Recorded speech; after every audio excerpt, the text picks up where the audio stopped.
Art is the reshaping of reality by man to present it in an understandable way. As the artist recreates the world around him, it is shaped by how he sees it and what he believes in. The Indian artist did not attempt to depict only the material reality around him. He wished to share the complete experience of the moment, not just the photographic presentation of the shapes around him. Beauty for the Indian artist has been a reflection of the glory of God. In fact, for the ancient artist, the experience of beauty, the ecstasy on seeing nature or art which is truly beautiful, has been considered as akin to Brahmanand or the final bliss. Join us on this journey into the heart of the Indian tradition of painting. Come with us to the gorge of the Vaghora river, where Ajanta was created, to the courts of the Mughals and the Deccani Sultans. Journey with us through the deserts of Rajasthan and the icy lands of Ladakh and Lahore Spiti. In the verdant south and in the gentle hills of the north, experience the compassionate view of life that is enshrined in Indian painting.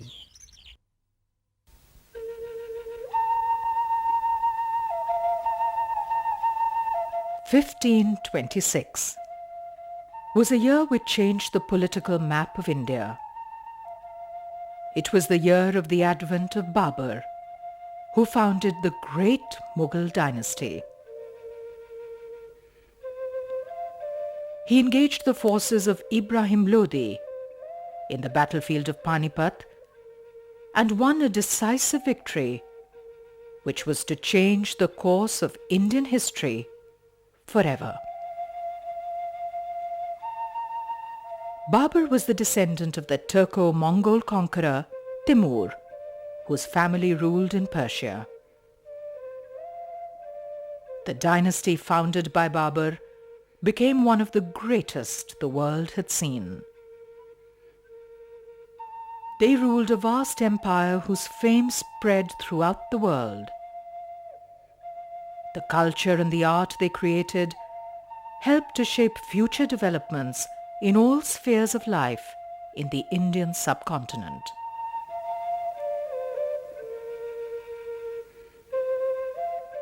After almost 500 years of political turmoil and uncertainty in northern India, the Mughal dynasty united vast stretches of India, from Bengal to Kabul and Kandahar, and ushered in a great era of peace and prosperity.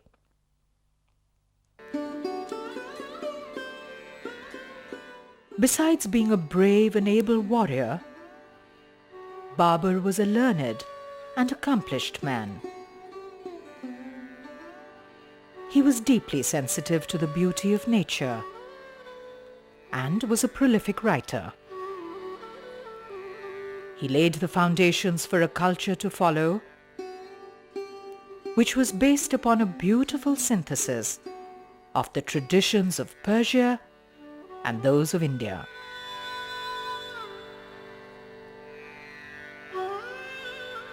Babur had a brilliant mind and a skill for administration, but he had far too little time before he died in 1530 to shape new and lasting institutions of administration.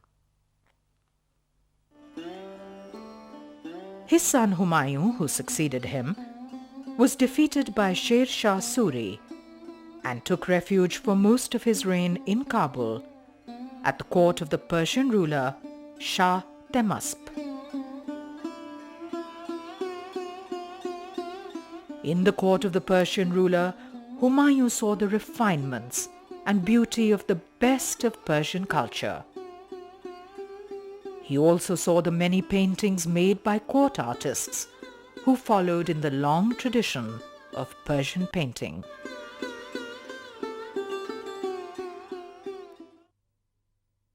His son Humayun who went into exile in Iran and then brought back from his exile some of the greatest Persian court artists, Abd as-Samad and Mir Said Ali particularly.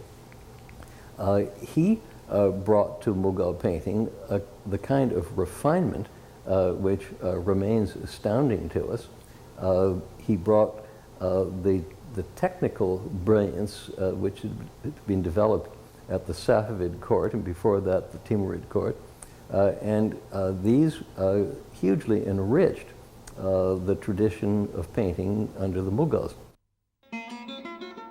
These painters and the many painted manuscripts, which Humayun brought with him, proved to be the beginning of one of the greatest traditions of painting, which flowered in India and indeed in the world.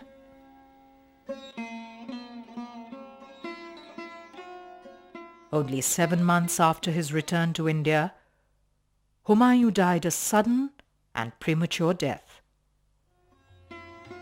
He was succeeded by his son Akbar, who at that time was only 13 years old. Akbar proved to be one of the greatest monarchs in Indian history. At the age of 13, when he inherited the Mughal territories, there was no empire, no government worthy of the name, no art which it could call its own, no policy, and a shaky future.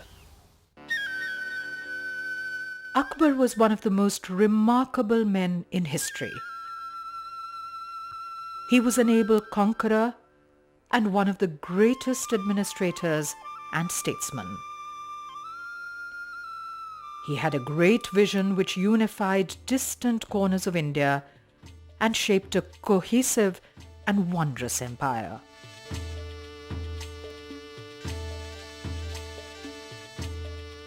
An enlightened man and ruler, he was responsible for innovations in every sphere of life.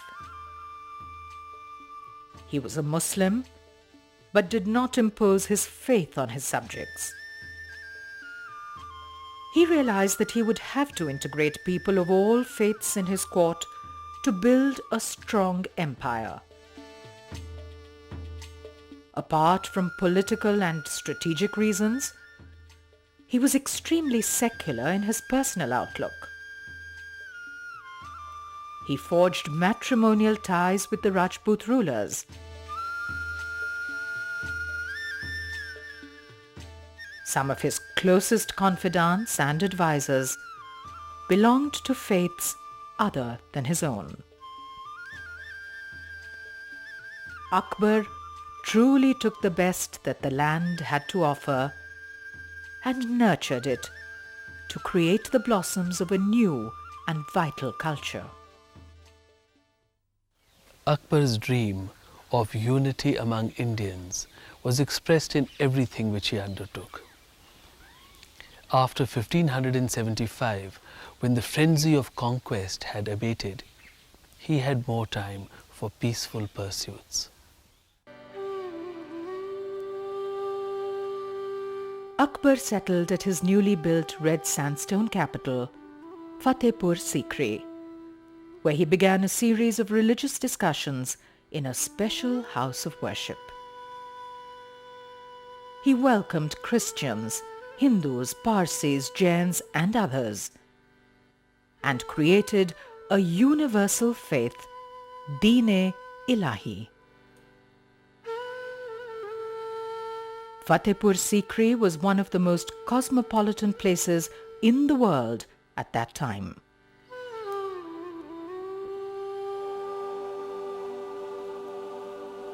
Though he was illiterate, Akbar's thirst for knowledge was unquenchable. He had texts of many religions translated into Persian, and these were read out to him regularly. As a young boy in Kabul, Akbar had learned to appreciate the linear grace and exquisite harmony of Persian painting. Akbar had a passion for painting.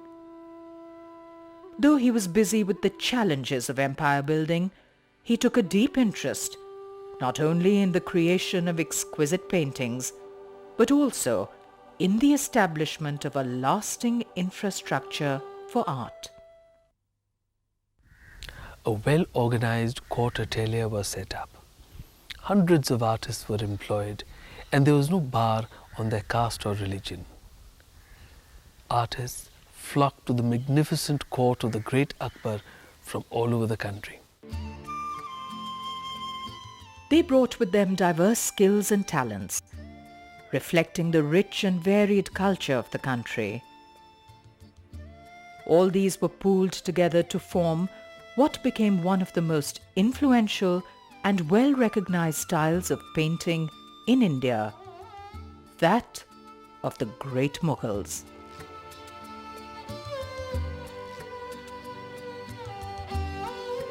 Akbar made full use of the abundant indigenous talent that was present in the country. Out of the 17 artists of his reign who are named as being preeminent, 13 are Hindus. It is an adequate testimony to Akbar's cosmopolitan and secular nature that there seems to have been no attempt to convert the artists belonging to faiths other than Islam. The many foreign visitors to the royal court brought with them as presents paintings and prints of European artists such as Dürer. The Mughal artists faithfully copied the paintings. We see the influence of these Western works in their own paintings. The Mughal artists were radically innovative, but at the same time were also deeply connected to the past traditions of painting. The Rajputs and others who found employment in the imperial court brought with them their local traditions. These styles were adapted to the tastes of their new patron.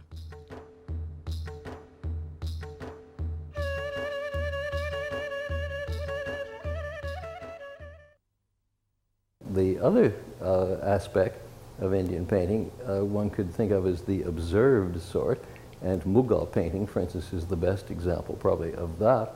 And those pictures are by highly sensitive artists who have been asked to and urged to by their patrons, and who have been brought up to be greatly interested in human personality and the real world, in landscape, in trees, and flowers, and all of these things.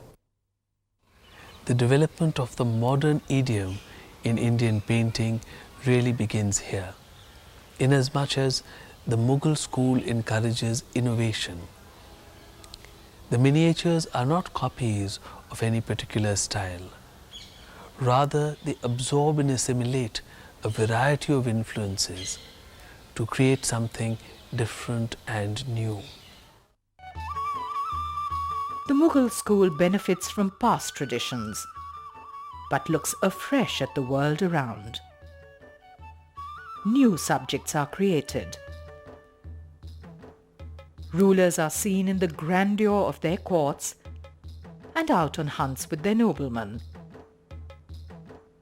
We also see men from all walks of life painted with complete sympathy. And you can follow the changing styles of painting under Akbar, and you see in the styles of painting the way in which Akbar's own thinking changed and the way in which the Mughal Empire developed.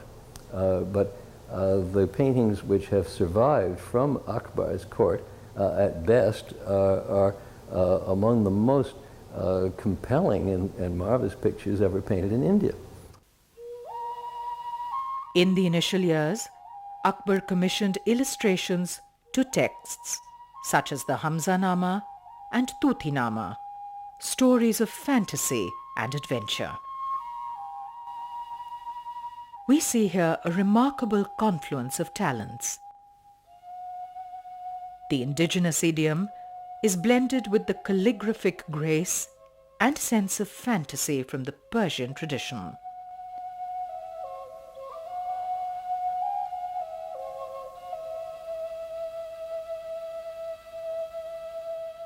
The architectural spaces and the flat plains, with delicate and intricate design, are deeply reminiscent of the Persian tradition. There is, however, a vitality which has roots in the early Rajput and Western Indian traditions of painting. These styles ultimately had their impact into the Mughal school, and this was clearly demonstrated by the Cleveland Tutinama, where features from these styles were incorporated into the Indo-Persian idioms that were popular in India and were also particularly patronized by the Mughals. Many of the figures that we see here, particularly the women, appear to be drawn directly from the early indigenous traditions. These are the foundations of a unique and new style, which was born under the direction of Akbar. It is not only the coming together of diverse traditions, but much more than that, it is the embodiment of a new and unique vision, that of the great monarch Akbar, one of the most modern thinkers of the entire medieval world. Artists are bringing in different ideas, are copying things, experimenting, certainly using different pigments, and the personalities of the emperors themselves do seem to be leading the direction in painting. So you do see a different character for painting in the reign of Akbar, in Jahangir, in Shah Jahan. Many Hindu epics were translated into Persian and illustrated, such as the Mahabharata, which was translated as the Razmanama.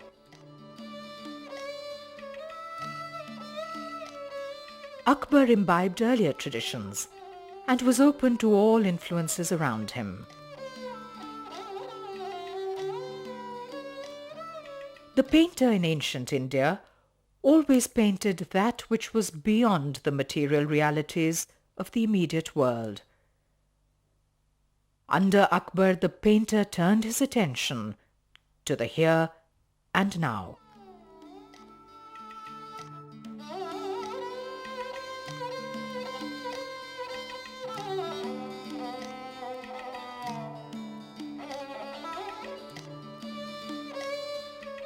For the first time, the Indian artist began to paint portraits of individuals and the happenings of the court.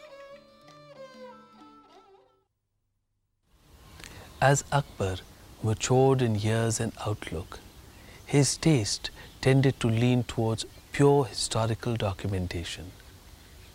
This was an important landmark in the history of Indian painting. In the ancient vision, battles and conflicts were seen to be part of the eternal dance of the cosmic creation.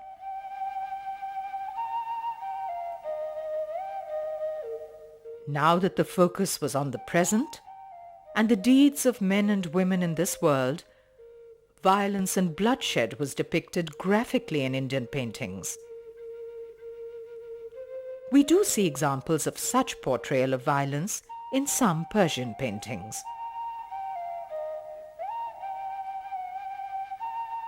Akbar's interest in historical documentation led to massive projects such as the illustrated biographies of Babur and his own, penned by the court historian Abul Fazl. These paintings serve as a very valuable visual record of the lives and the times of both Babur and Akbar.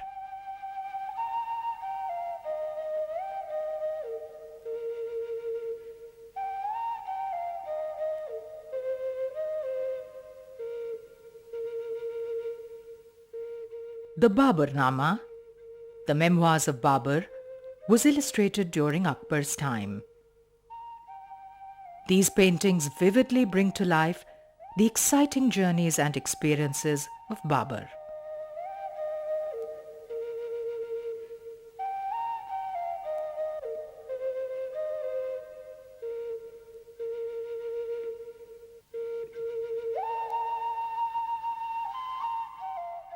The Akbarnama takes us through the life of Akbar.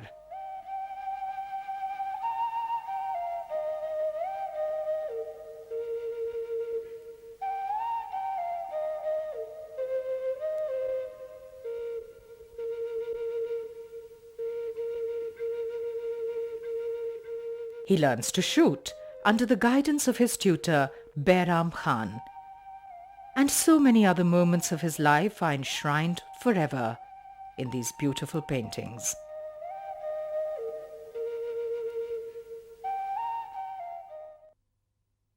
The paintings, as well as illustrating the events, also give all sorts of detail about, for instance, the furniture that was used, the weapons that were used, the clothes that people wore. So they're immensely appealing, immensely interesting, and hugely informative.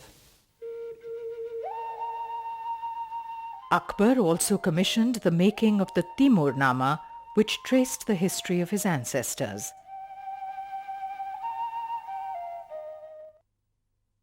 One of the things that one can trace through Mughal history is an increasing formality.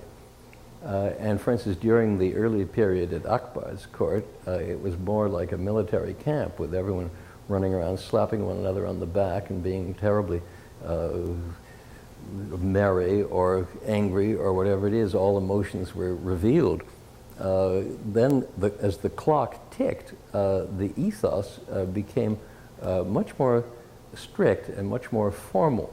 And by the time you reach the end of the Akbar period, already you can sense that kind of courtly formality. The compositions of the paintings are very sophisticated. Shifting viewpoints and the use of multiple perspective enable the painter to present a fascinating range of details. While we see the wall of a palace and the activity outside, we are simultaneously taken deep inside to scenes within the chambers. Each painting is a delight in itself. Intricate detailing, patterns and exquisite coloring make the miniatures glow like precious jewels.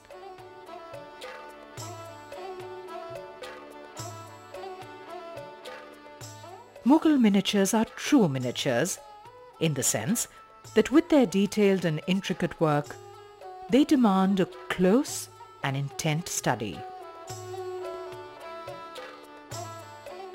They ask more of the viewer in terms of his time and patience, in order to fully reveal all their qualities.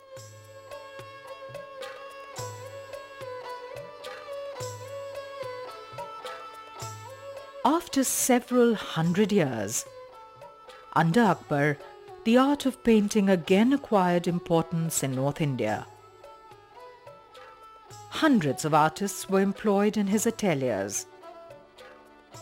He was directly involved in the subjects and in the making of the paintings. These paintings were presented before him every week and were closely examined by him. The artists worked in large karkhanas or workshops. The making of a miniature painting was a collective effort, and each artist had a particular role to play. The master artist visualized the composition. Some prepared the surface. Others executed the drawings, while still others were experts at coloring.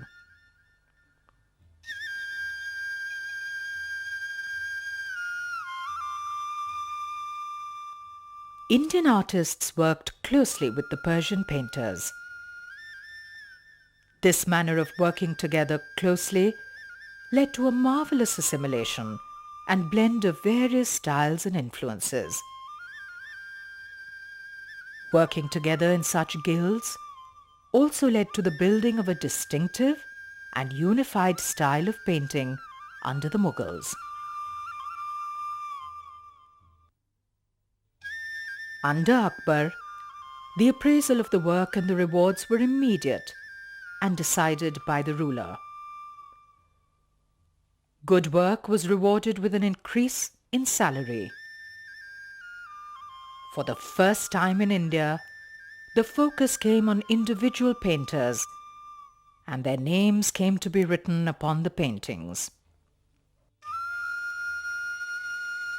The school of painting and the styles developed in the Mughal ateliers became the backbone of other schools, which developed over the rest of the country. And so one finds that the artists who were trained at the Mughal court at certain times in history went off into Rajasthan and into the hills and worked for the Hindu rulers and adjusted their styles accordingly. So there's a kind of blending of those two traditions which can be extremely exciting too. Akbar's successors Jahangir and Shah Jahan continued the strong traditions of the Mughal ateliers which were laid by Akbar. Though the vitality of Akbar's pioneering thoughts may not have been there, the paintings that followed in the Mughal courts built upon the tradition of technical excellence and great beauty.